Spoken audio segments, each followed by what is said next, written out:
What is up, everybody? It's Dr. Vibe here, host and producer of the award-winning Dr. Vibe Show, the home of Epic Conversations, and I'm the host of Epic Conversations 2020 Best Podcast News Award winner, 2018 Innovation Award winner given out by the Canadian Ethnic Media Association. I also co-host and co-produce the only online conversation in the world for dads and fathers. It's sponsored by Dove Men Plus Care. And as part of that team, last year in 2022 and the year before in 2021, reached out directly and indirectly to over 100,000 fathers around the world. And as always, I'd like to say you're blessed, highly favored, a magnet for miracles, and a solution for someone's problem. And we're broadcasting live on January 8th, and I am fired up. This is going to be another epic conversation because I'm the home of Epic Conversations, and this is the place of epic conversations. You're watching Black Canada Talking. We do this every Sunday afternoon at 5 p.m. Eastern Time, 2 p.m. Pacific. I'm saying that specifically Pacific because we have someone in the Pacific time zone today. So we're really doing a good geographical conversation today. And last week, I had the pleasure of hosting with Ryan Knight and Cesar, Ndema-Moussa, Black Canada Talking 2022, ... Black Canada Talking 2023, ? So we're going to have part 2 of that today. Cesar is back with us, but we have 3 new, beautiful, wonderful Black women voices and faces and souls to share with us today. So first things first, going to bring up our first friend. She's been on a few times before. Hello, Rosmeary Sadlier. How are you? I'm just fine, thank you. How are you? I'm blessed, highly favored, magnet for miracles, solution for someone's problem, and Blackalicious. All right, that's the new edition for 2023. Yes. And people are telling me when I don't add the Blackalicious, they look at me very angry. So welcome to this digital stage again. Can you just share a little background about yourself? Sure. People might know me as being a past president of the Ontario Black History Society, an organization that I headed for over 22 years. And in the process, I was able to initiate the formal commemorations of February as Black History Month at every level of government, building on what had already been done by Dr. Daniel G. Hill and the founders of the organization, but it needed to be tweaked a bit. And I was also able to, it didn't happen until March of 2021, see the final phase in the saga to have August 1st commemorated as Emancipation Day.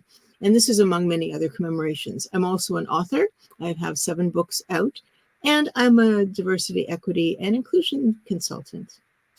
Wonderful. Always a pleasure to have you. Always a pleasure. Next up, as I said, the reason why I said Pacific, we have a friend from the Pacific time zone today. Jackee, how are you today? Got to take yourself off mute. Apologies. That works. Hi. Me now. Hi, I'm very well, thank you. Happy to be here with everyone. Rosmeary, really good to meet you. I'm Jackee Kasandy, the founder of the BBC Society, and I'm also an entrepreneur, 8 years old, in the world of entrepreneurship right here in Vancouver. Wonderful. And tell us just a little bit about your society, because some people may not know about it. When we had a conversation, you said one of the things you got to work on in 2023 is getting that knowledge about your organization out there. This is true. So BBC Society exists to advocate for Black businesses here in Canada. And so even though we offer supports, helping you get funding, we're trying to get people to get certified and get into corporate supplying and all that. What we do as an organization is try to be at the table when decisions are being made and criteria is being built for programs for small businesses, so that we can get lots more programs where Black entrepreneurs can actually qualify. Because one of the biggest issues we have, even existing programs right now, is that majority of Black entrepreneurs don't qualify for them. So both in the city, federal, provincial governments, in corporations, especially with banks and all of that, we're doing a lot of work to advocate for Black entrepreneurs. I like that better. That's a better introduction. That's a solid introduction. Great to have you as always. Next up, L.A. Wade's in the house. What's going on, L.A. Wade? I am blessed, highly favored, and a magnet for miracles, and a solution to someone's problems. And Blackalicious. All right.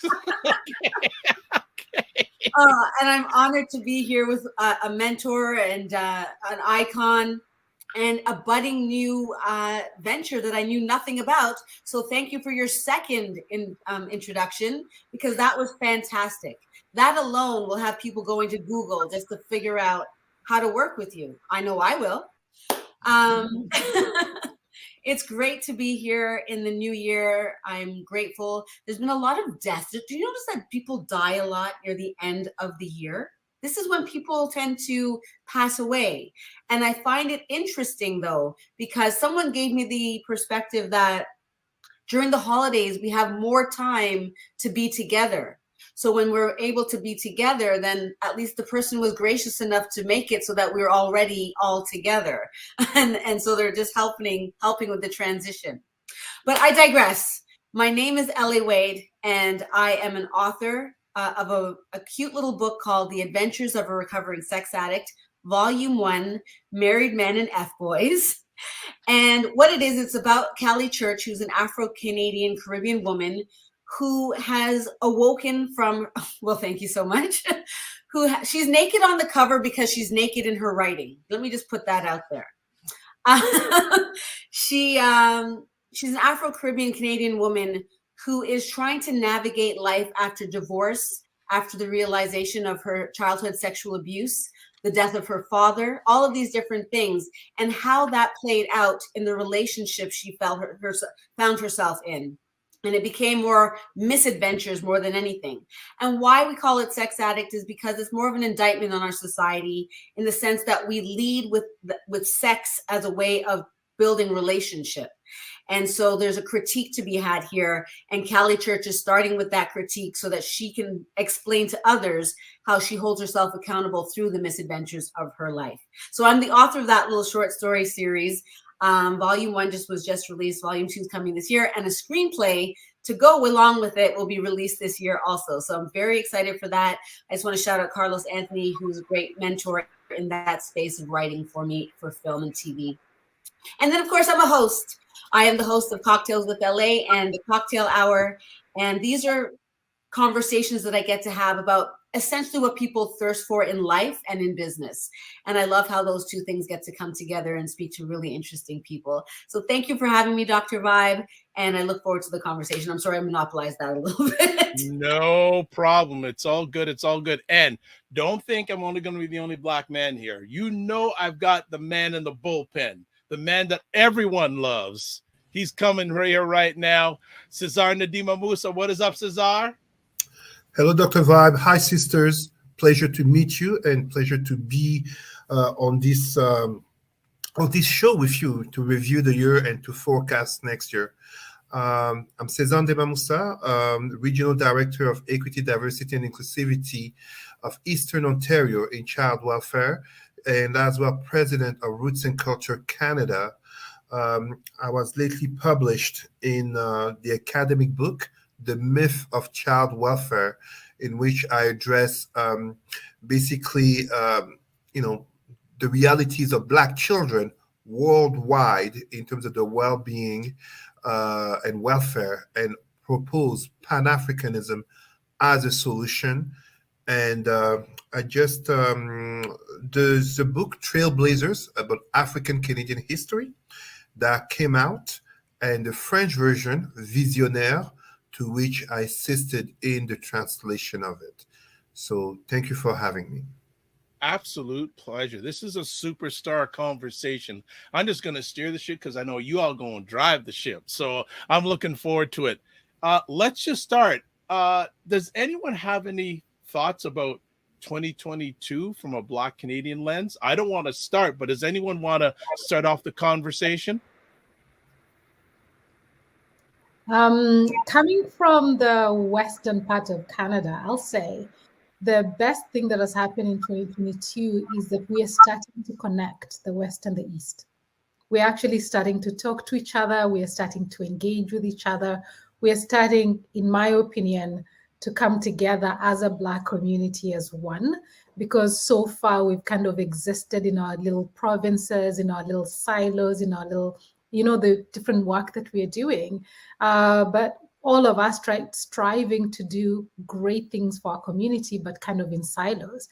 I feel like 2022 has started to open doors where we actually are coming together. We're getting to know each other. We're getting to introduce each other to other people, going, do you know this person? They're doing this work here. Do you know this person? Let's come together and just have conversations. And 2023 is bringing that to fruition. Just this panel here, this conversation today is already doing that work of connecting. It's so nice to hear that someone is doing something with child welfare. I didn't know that. That's great. I'm so interested in the play, and I'm like, is it gonna come out west? And it feels to me as though we are starting to come together as a community, supporting each other and working together. Good start. Who wants to pick up on that?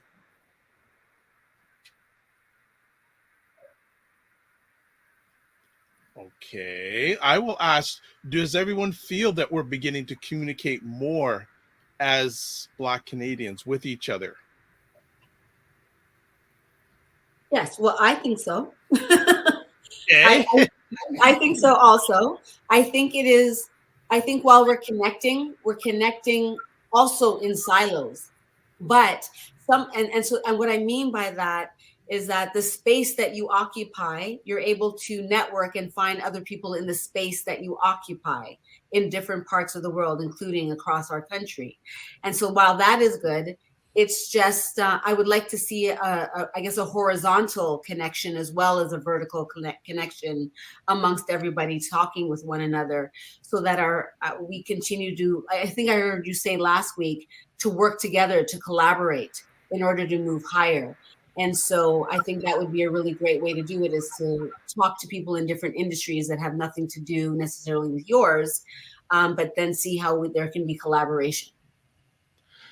Rosmeary, I'm going to come to you on this because you probably have more, and I say this respectfully, valued experience in regards to Canadians connecting with each other, because you've led initiatives where you've asked for Black Canadians to come together. Did you have a better sense of that happening last year? I think, I want to believe what you're saying, but there's a part of me that feels that that's not quite where we're at. I think that social media has given us a sense that we really are working together, but I think that there's still a lot of challenges to that happening. And it's certainly not new. There were, decades ago, the creation of the attempt at a creation of a national Black organization was just unable to take hold, partly because of our geography. And so we may see in the coming years, days, whatever, a national Black organization that's working on our common interests. But I'm also seeing things that I think are particularly regional, which are positive and negative. For example, a significant move in terms of African Nova Scotians demanding and seeing themselves as being a unique population, which of course they are. But in the process of doing that, I think it complicates what is a Black Canadian, and it puts on this geographic lens to a people that have moved across the country. There can be people who don't happen to be, but there are people who could have Nova Scotian roots who do not reside in Nova Scotia. So the political benefit may go to that province, but does the impact then flare out for the rest of the country, and not just for Nova Scotians, but for all people of African origin?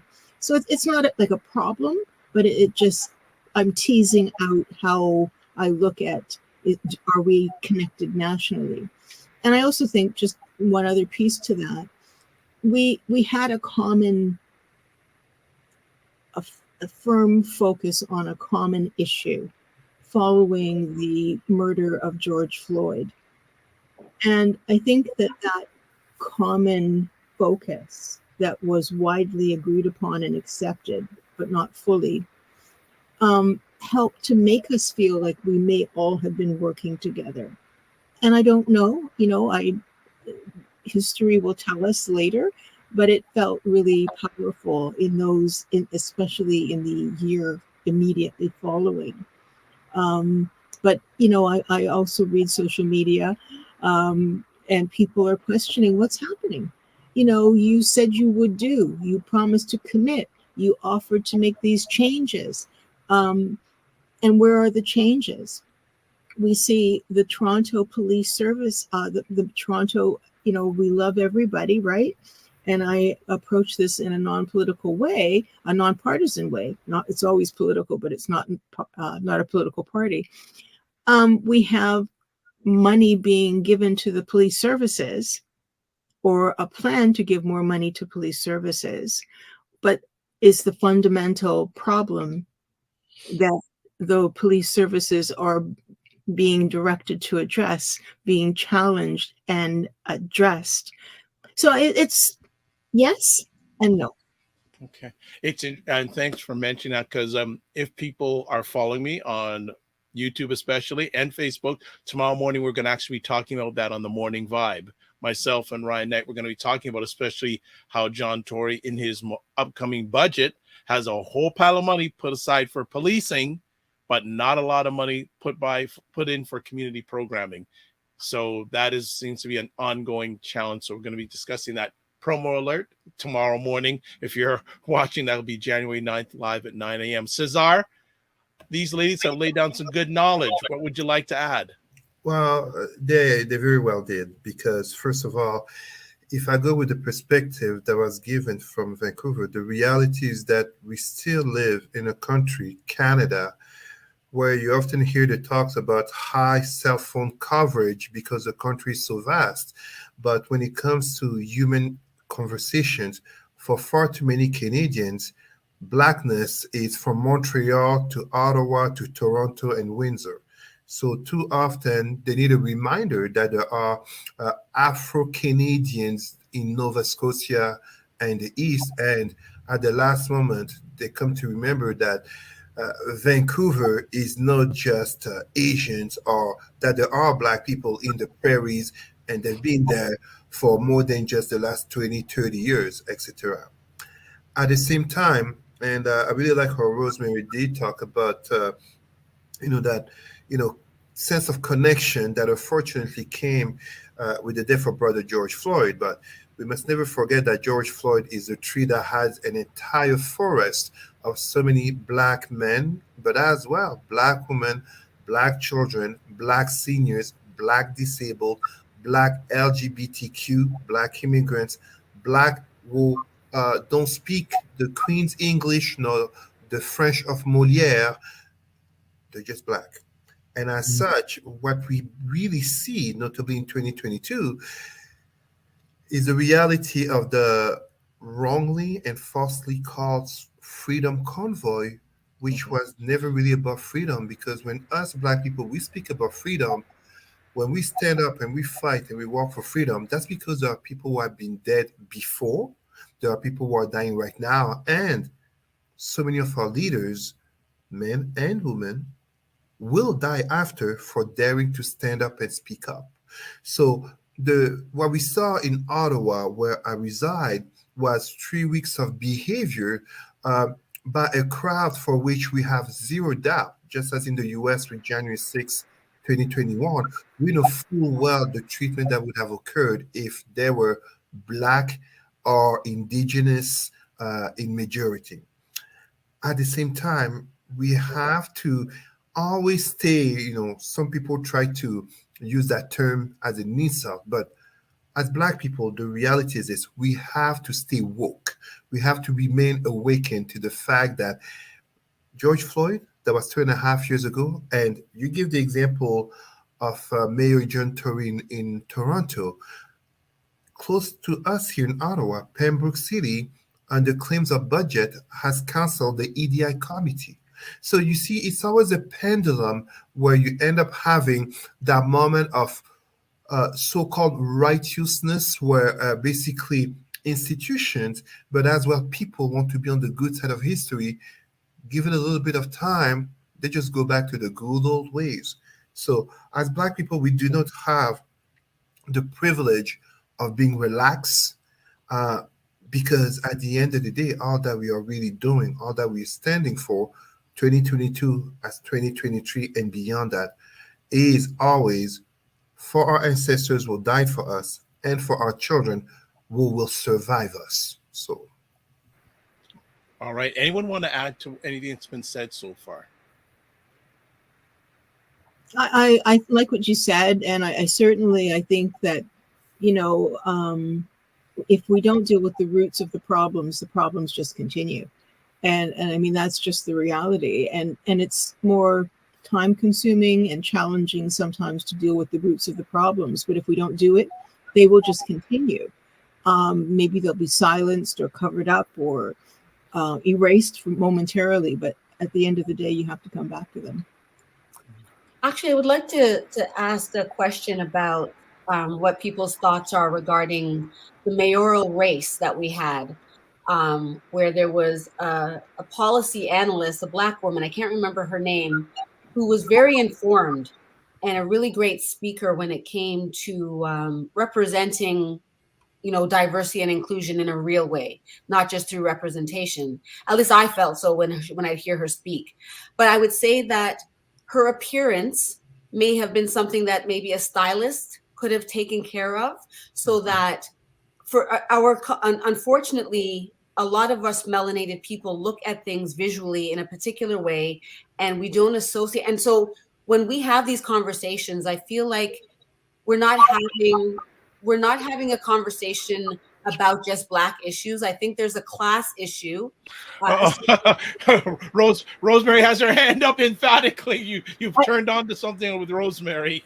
I was just wondering, like, there might be people who are watching this right now and they aren't going to be clear on what you're referring to. So I just wanted you to maybe expand on that a little bit. Yeah, well, we were talking about the mayoral race, or the John Tory and some of his practices. That's what we were talking about. And I'm saying that I would like to raise this topic of the quest for the mayor, which we just had in 2022 here in Toronto. So I'm sorry to the British Columbia guests, but I just found it interesting in terms of impression management and the identity politics around being able to make real change. And this comes off of Rosmeary talking about it being a mindset. And I think that that's kind of what I would like to see us tease apart more, is our mindset towards voting, our mindsets towards the visual, these nuances that have us perpetuating the same type of behavior within our communities, whether negative or positive. It just, that too also seems to be in a silo in a sense. Just wondering people's opinion about that. Well, I think you're talking about Miss Paul. Yes. And Miss Paul, I may not have heard all of the comments that you've heard, but I think that her situation was significantly challenging within her own party. Never mind. Oh, I wasn't talking about her, but that is another issue. Yeah, because I'm trying to think about who exactly the candidate is, because that was many things. It was religion. It was everything. Yeah, so it was the Toronto mayoral race, and not everybody gets invited to the debates, right? So I know that she was always at these debates, and so all I'm trying to say is that I did a conversation with Selena Cesar Chauvin about our voting, the way that we vote here as Black Canadians, and we might get political at the time of the poll, but what's happening is in between the 4 years, we're not engaged. And so therefore we can't stand up and insert ourselves and our voices when things happen, because it's too late by the time we're trying to put somebody in place. So what we want to do is work to put someone in place. And I bring up that I'm sorry, I don't remember her name, but I bring her up to say, what could we have done to been more behind this person to be able to put her in that place? I know it's the big mighty John Tory, but she was at these debates and she was going toe to toe with them, and she was speaking a lot of sense. And I just wish that we were more engaged around, what happens in between, so that when she shows up and starts saying what she's saying, we understand what it means and why it would be significant to back her. I just wonder how you feel about Black voting in Canada. Okay, that's what I was going to say, to make it a more general consensus, because again, some people may not know exactly what you're Yeah, talking I'm about. sorry. I have a learning But- disability and I can ramble on, so please just bear with me. And No I'm not pro- kidding, like it's real. No, it is. told you. So no, I'm gonna put it in a way of, I think, what did blacks in Canada increase their engagement with the system And last what's year? holding us back? Yeah, So, I think speaking from BC, I was able to watch the Chloe Brown story going on, and I'll say we as Black people, unfortunately, don't actually engage. If you look at the numbers of going to vote, we vote in very few numbers. We don't actually. We may talk politics within our community, but it's mostly to complain about what you're not getting. But no one is actually doing grassroots work to say, here's a candidate we're all gonna go behind, and we need to get everyone out to vote. right. And without that, I knew Chloe Brown was not gonna go anywhere, because most people who are not melanated were going to vote for the other candidates available, mostly.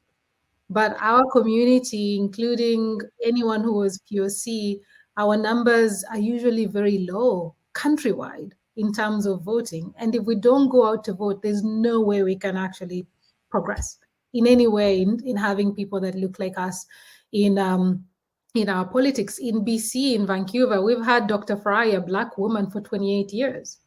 We show up and vote for her every time, and she's as Black as they come. She used to be loud and boisterous, and if you look at her, she doesn't, I don't think she even goes to a stylist. She's never gone to one.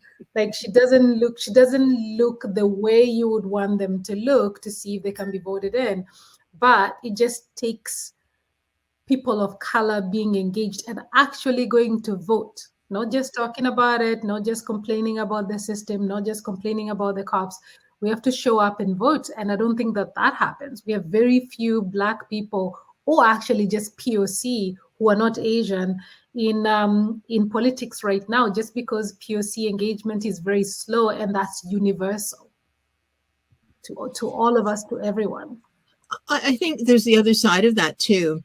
It's very expensive to run a political campaign, and it makes it very challenging for people to either get the support, get the nomination, depending on what level of government they're considering running in, and make sure that their name is out there so that people even know that they're a candidate in a particular area, save for municipal politics, but it's still, you still have to get the nod. So it's complicated on both ends, having the candidates and also having the community that will support them. And I think I hear you. I think, though, we're not the only community that fails to have everybody show up to vote. White people also don't have 100% of white people showing up to vote. But we have to, because we have special interests and we want to see those changes happen, we really have to see what we can do to encourage all of us to get out to vote, so that the percentage of Black voters, the percentage of racialized voters is high, so that we will put through candidates who speak to the issues that we have and who've lived the issues that we've experienced. Cesar, do you want to add anything? I'm gonna move on to another conversation topic. But do you want to add anything to this one? What I would add, absolutely, is that so on one side, it's true that it's not exclusive to the Black community, the lack of voting mobilization per se. We see this notably in the white community, something that notably helped a certain Doug Ford get reelected, whether or not you agree with his policies. However, 5% of the white community does not compare to 5% of the Black community. And at the same time, when you look at some other communities, and whether you look at Ontario or you look at British Columbia and others, 5% of Ukrainian, Chinese, Indian, or Jewish community being mobilized carries far more weight than 5% of the Black community. So there are different levels of power dynamics at play.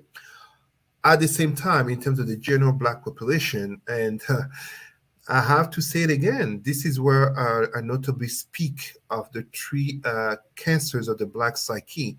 in terms of toxic entertainment, consumerism, and religion, aka white religions, where one never has trouble seeing blacks being represented in those fields. Whenever there's I mean, in order to sell a product, there's always a black person in the entertainment field, just as the system knows blacks are great consumers, but not known for being producers. And as such, we are overrepresented. We are basically upholding the same religions that enslaved and colonized us. But when it comes to the concrete power politics, not only in terms of elections and having a representative, I'm talking about the simple, and I know this is controversial in the black community, we still have an issue of black parents being present at parent-teachers meetings and not just at cultural events where there is free food and dancing. We must have this conversation within our communities before even thinking that we will be taken seriously when it comes to politics and elections, because we only take it seriously there for what? And this is greatly our black women being taken advantage of. Being taken advantage of what? For voting. Black women in Georgia saved a certain Joe Biden in order for him to become president. Did they truly get the return back? Here in Canada, the Liberal Party needs the black vote. Are we seeing a black senior minister, such as in terms of finances, foreign affairs, etc.? These are the real questions we must have, but we cannot truly have these questions if we don't address the dynamics in terms of representation, involvement of our parents, of our children, of our youth, outside of the three cancers of entertainment, consumerism, and religion. Anyone add on before we I go? was just going to say there's one other piece to the political part. All decisions aren't made by people who are in elected office. They have staff. Those staff run things. That's why there's continuity, even when people are not actively involved or there's an election going on. Things continue because there are staff in those offices. Where are the black staff? Things continue on agencies, boards, and commissions. Where are the black people who are in leadership positions or in significant numbers in those areas? Where are the black people who are senators? Where are the black people who are justices of the peace? I mean, we have not seen the representation all around, because power isn't something that just comes from the prime minister. It comes from a whole lot of staff who are all over the country. And having given some DEI work, done some DEI work for the federal government, it's quite amazing to me. Well, I don't want to betray too many things here, but it's amazing to me that, we're still working on certain things, because you cannot assume that the people who are making decisions, the people who are carrying out the policies that have been affected, they are also the people that need to have really have an ability to understand and incorporate a diverse lens. If I can quickly add very quickly to what Sister Rosmeary just said, because I do agree. Let us just never forget something very important here. The institutions always oversee the individuals, and as such, it is not enough for us to have black bodies in there. We need to ensure we have black bodies with black minds, because you can have a non-black person who, having been educated, becoming aware, and being willing to be an ally, that can bring a lot of change as well. Canada is not some type of nation where everything is in terms of black or white. There's a lot of gray and nuances. However, the change that we want to see happen must first come from us, and as such, for us to stand strong. This is what we see when, for example, we celebrate, the promotion of a black judge such as Justice Tulloch. Great. This is what we see when we have black public servants starting a class lawsuit. But to what extent are they supported by their own black community? These are the real questions. Because we know when it comes to, and I mean, I don't mean to go on about entertainment, but we know when it comes to like Drake or some sports team and all that, the numbers are there. But what are the numbers of our people for these type of issues that are pivotal in the realities of our children, of our parents, of our seniors? Does this not beg the question about access? Because I mean, I think that the accessibility that's available within the entertainment and sporting realm is available, whereas on the other side of what you're talking about, we need to do better, I guess, in terms of helping to have pipelines towards that. Because if we just don't have the population size as it is, and they open up this wide gate for us to go through the entertainment industry and then make it like a needle to go through any other industry that will change things in about our community, we have to look at that as well. And not, in the danger in not doing that is a lot of us will take on this like a personal struggle that if I just could be better, if I could just overcome and stay motivated, and we start to beat ourselves up, and then the depression sets in because we're not moving forward in the way that we're wanting to will ourselves to do. But the frustration that those barriers are very real is what's preventing us from also moving forward. You're absolutely correct, sister. And I'm going to tell you, there is such a thing as social conditioning in terms of power dynamics. This is the reason why you see Chinese and Indians being so many in STEM fields, becoming engineers and all that, and having a much easier path of entrance to Canada, the US, and other Western countries. Historically speaking, those are not the nature of the countries, but because of political programs and interests of the Western nations, yes, this is what creates that suddenly this type of fields become interesting.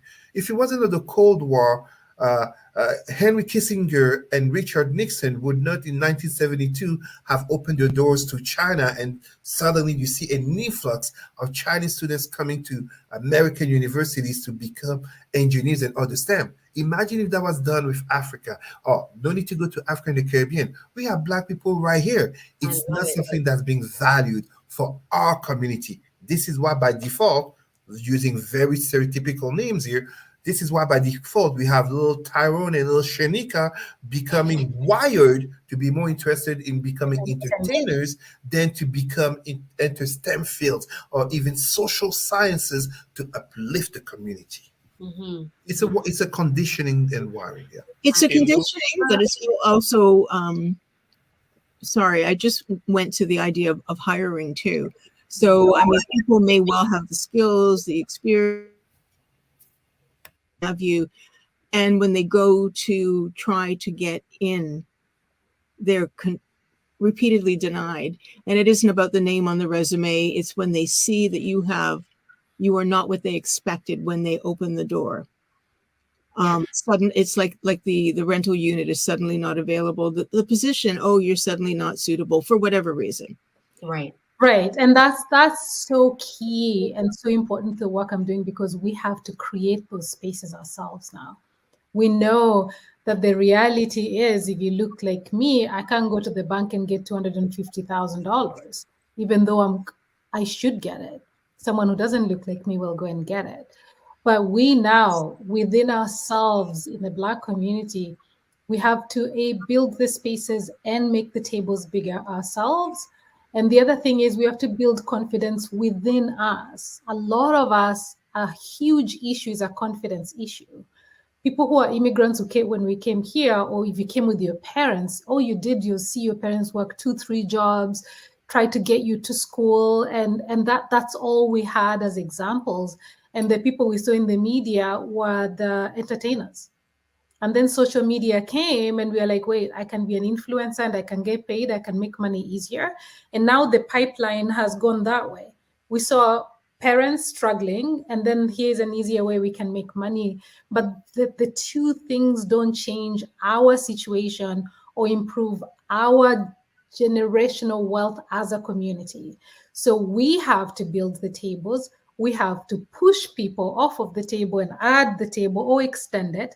And then we have to build the confidence within ourselves. There's a huge issue of lack of confidence to actually go from A to B and then be able to start to make an impact. And like right now, we don't have that many Black people in positions of power here. But we can get Black people working for those people in positions of power and start to change those people's minds about the policies that are coming along. So there's different ways we can have people right at the top, and we can have people helping make the difference in the back. But the biggest issue we have is a confidence issue, and also just knowing we've come to a place where we have to build it ourselves. We can't expect it to be built. We're going to have to wrestle it down and build it ourselves and bring the actual change that we are thinking needs to get done. Okay. When you say, I agree with you. There's a confidence issue, but I think if we leave it there, it makes it seem like we're responsible for our own lack of quote unquote progress. No. And I'm thinking, not you. I'm just thinking about the people who might be out there listening, and I think that it's more complicated than that. And I think also that you can have all kinds of confidence, but when you've received your 200th letter saying that you cannot be hired, that isn't about confidence. That's about, that kills you. Another issue. Yeah, that kills your confidence, right? That also kills your confidence when you keep getting no. And especially when your no's become very clear that it's because of your melanin, that you're getting the no. That you might have gone in with confidence, and then it starts to kill your confidence by the time you get there. So I agree. It's both systematic, and it's also from ourselves having the confidence, but it can kill you. So it's figuring out how can we mitigate those issues. And right now, a lot of organizations out here in the West, at least, they're coming to us and saying, hey, we are putting jobs out and Black people are not applying. How can we get Black people applying for these jobs? And my question to them is, how does your hiring actually work? What is your process of actually hiring? Who's making those decisions? And if I present candidates to you, what is the process of hiring internally? And also the other thing is, what is the situation of the Black person once they get into your organization?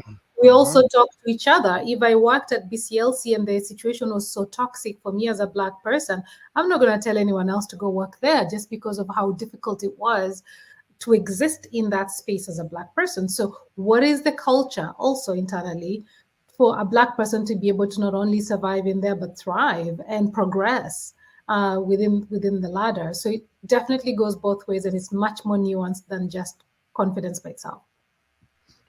Okay, I just want to jump in because time is running down fast, and I wanted to get each one of your thoughts, if any. How has, if at all, what is the state of diversity and inclusion and equity over the last year? Because I know, Cesar, you work in that space. Rosmeary, you work in that space. I know LA, you're in that space. And also from a business sense, Jackee, you're in that sense. Where are we standing at the beginning of 2023 when it comes to diversity, inclusion, and equity? I don't know. Wow. And I say that because I'm just, still reflecting on something that I read earlier today, actually. And a Black woman claims that in her analysis, the people who hold the position of diversity, equity, and inclusion directors or managers somehow tend to be white. And how problematic that is, even if people are an ally, because I think that there is something important about lived experience. There is something important about having an immediate understanding of a situation. And there is something important about also, by chance, having the training to be able to do this work. And so I found that kind of startling. I hadn't really thought about the numbers, but and I don't have them at hand. But this was an American example. And you would think that there would be a significant number of Black people involved in diversity management. And according to what was in this particular article, that isn't the case. So that made me really question, well, where are things going? And we also have the relatively high profile example of a Black woman who recently left of what would seem to be a very good position because she felt that the workplace was unwilling to change, essentially. I would agree with that as being true. I find that a lot of DEI conversations right now are just conversations, but not actions in most of the organizations. And you're very, very right. I've been involved in a few of them, and majority of the people that hold the positions are white. I have a friend who's taking a course to become a Black counselor and a therapist. And she was taking a DEI course, and her professor was white. And she was the only Black student out of all the other white students. And that was really challenging for her. And so a lot of allies who are in those positions will still center themselves as opposed to the people that this issue is trying to solve. And I've also found organizations, because DEI has been lumped together With HR. Women is diversity, LGBTQ is diversity, right? And so a lot of the DEI conversations is one big part. And so you find that an organization will have women and LGBTQ, but everyone is white, and they'll refer to themselves as diverse. And I have seen that myself, where we have diversity of thought, we have women, and we have LGBTQ, and you're looking at every single person is white, and you're the only Black person talking about diversity here. And they don't actually think about it themselves to go, yeah, actually, that's you've missed the point, or some of the point. But my experience for sure has been, whenever I'm having the DEI conversations, a lot of the people are white involved in there, and they're coming from a good place. They want to make a difference, but very few correct. And the rest of them that are there that are Black, for example, or POC, it's usually one or two people, and they're the ones now doing the education of everyone else, because now everyone else, there's a guilt component. It's quite complicated, but we do still have quite a ways to go. Cesar has put in our private chat here that I guess he's referring to a survey that 65% of diversity managers are white. Probably higher. And if I can add to that, because just as in the previous conversation, the nature of the system will break down Black bodies and minds. It's basically death by 1,000 cuts that can be as small as you don't fit into outright open discrimination, right? But ourselves, standing up, we have to have a certain evolution of language. For example, me, in terms of EDI, I tell people don't use the term people of color. There's no such a thing, because Blacks are actually victim of racism in the group of people of color. You look at it in terms of any part of the world, the MENA region, Middle East, Northern Africa. You look at it in the Indian subcontinent. You look at it in Eastern Asia. But when it comes down to this, in terms of this diversity work, what you end up having is a lot of facade. The type of facade, my wife showed me a great documentary yesterday, Decolonizing Karen, in terms of the race to dinner talks of Regina Jackson. And what you end up having is good, willing white people who, through the facade, the mask of, I'm not going to say mask of allyship, but of good intentions, end up still serving the purposes of white supremacy. And as such, Blacks end up still becoming either used in terms of education or kind of the moral check mark, aka we're not racist, we have a Black person at the table, but does this person has power? This is why, on top of no longer using people of color as language, we should not be talking about inclusion. Inclusion is having a person of the so-called diversity in the room. Inclusivity is addressing whether that person in the room has power, whether that person can speak the truth without being harmed, and especially whether that person of diversity, even if it's one single Black person in a room of 10 or 100 whites, can that Black person become the manager, the CEO, the president, the board member, the etc., etc. These are essential, because when you were asking the question, Dr. Vibe, in terms of 2023 and the state of equity, diversity, and inclusivity, I'm going to tell you this. Jordan Peterson is coming to deliver a speech or conference at the end of January in Ottawa. The resistance is alive. There are talks about a so-called second freedom convoy. Just today, as I was driving to the hotel, I learned that in Brazil, pro-Bolsonaro, aka pro-white supremacist supporters broke into the government in creating a tropical or Brazilian January 6th because they disagree so much with the socialist president-elect Lula, who has created the most diverse ministry in his re-election. We have to stay alert. We have to stay awakened to these realities, and as such, it's not just about us coming together, but it's also about us insisting on our representation. But because everything we're talking about is connected, even when we talk about voting, it's not just about going to vote. It's not just about going in number. It's about doing it strategically, just as in our workplaces and in our social lives and circles, to strategically address these issues so that basically you cannot claim to respect, to like, or to love me if you don't acknowledge my Blackness and all the intersectional layers of my Blackness. I think that's actually the thing. What is it that we're looking at? I mean, I agree with you. I think people of color it's like saying multiculturalism in a way, but I think there are moments when people of color is the right word, racialized person or people of color. But is that the issue that you want to address? And I think, for me personally, the top of the list would be anti-Black racism, because that is what impacts me and you.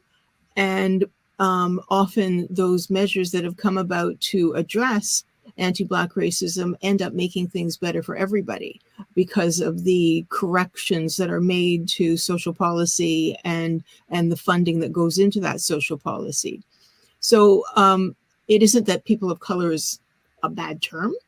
There are times when we do have to talk about all the white people or all the people who are not white, but what is the issue that you wish to address? And what is the issue that is most dominant in your area, or the issue that speaks to your heart and your soul? What is the issue? And sometimes I think we have to really just name it.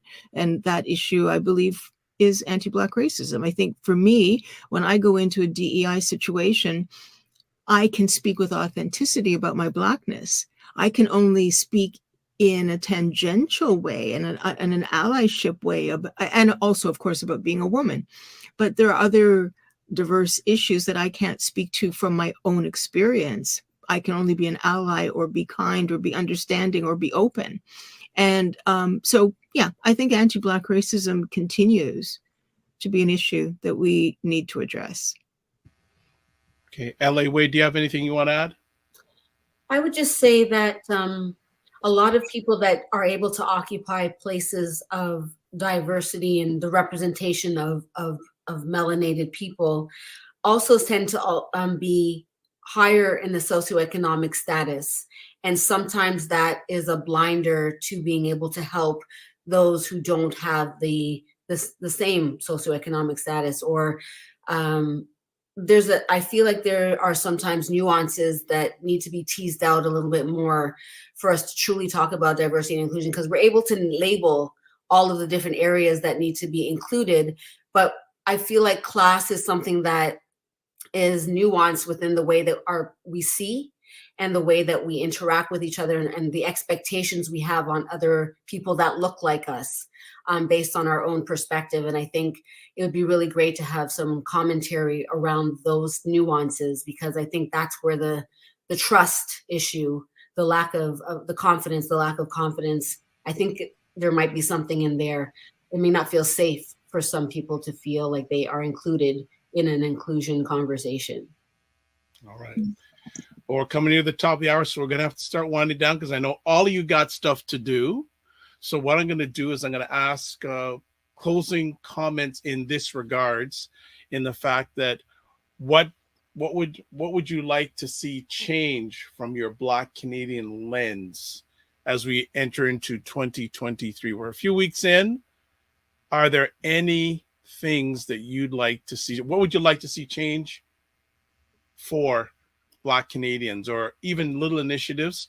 I'm going to start with Rosmeary first. Everything. Okay. Okay. You know, it's all, and I'm not saying that to be, you know, yeah, we can laugh, but the reality is that there's so much that needs to be done in every regard, that, you know, we have to keep that in mind too. It isn't like, well, if we just address child welfare, then we're good. If we just address the educational system, then we're good. If we just address, like, everything needs to be looked at and considered. And I think that you know, the whole idea of keeping people involved and engaged and mindful is really important. And just a quick example, somebody was talking to me about COVID, and everybody's getting sick of COVID, and they feel like, well, I've had my injection, I'm done. You know, I've masked for a while and now I'm fed up. I think that's how people feel, white people feel about anti-Black racism. It's like, I've done something, I'm good, it's solved. And I think that we have to sort of keep looking at that and keep reminding people, and remember that everybody hears and feels and understands things in a different way. So if you come on, you know, full force, they might push back. If you come on a little bit quiet, maybe they'll hear you. If you find a middle ground, like, you have to find a way that you can be heard, because otherwise anything you do isn't as effective. You have to make change. Wonderful.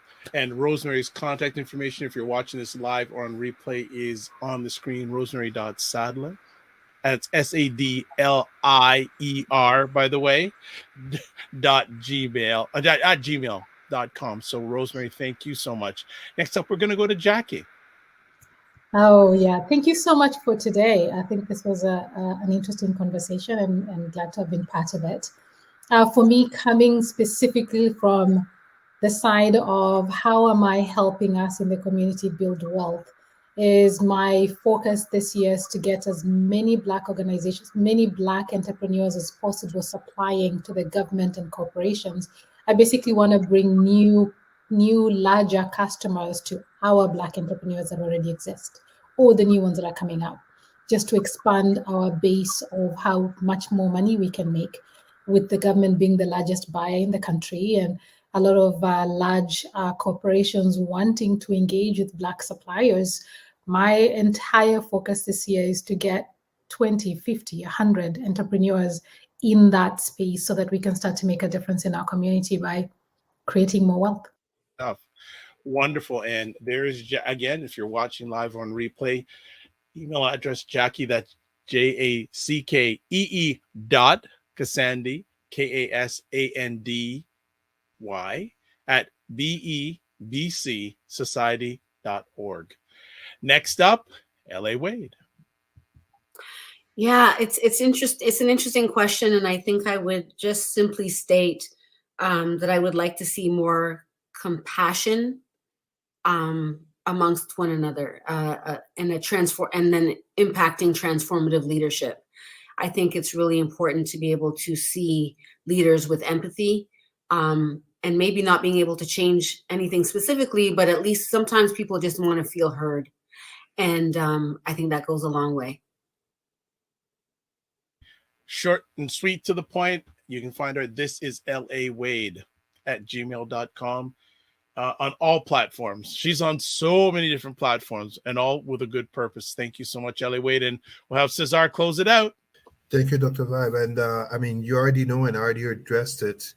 As we begin this year and close to the celebration of Dr. Martin Luther King, Black History Month, Black history, Black consciousness is not that specific day. It's not that specific month. It's the whole year. Because when I talk about the three cancers of the Black psyche, it's not against entertainment. It's against toxic entertainment. that devalues us. When I talk about consumerism, of course, we have to consume. Also, we live in a capitalist society, but wouldn't it be better if we supported our Black businesses, but also our brothers and sisters more? This is what creates a community and uplift us in terms of the dollar value. And when I address religion, we cannot be that community that talks about slavery, colonization, racism hurting us so bad.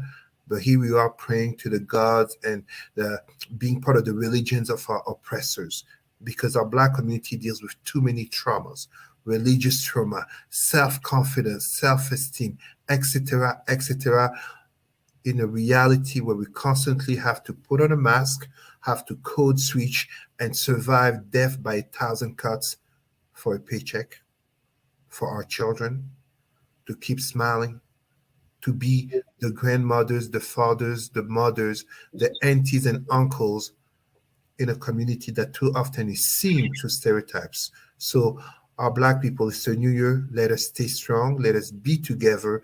And yes, there are allies, but ultimately, for us, by us. Thank you so much. You can get a hold of Cesar at president at rootsandculturecanada.com and Facebook, Cesar, Remy, Emery, Ansi-Moussa.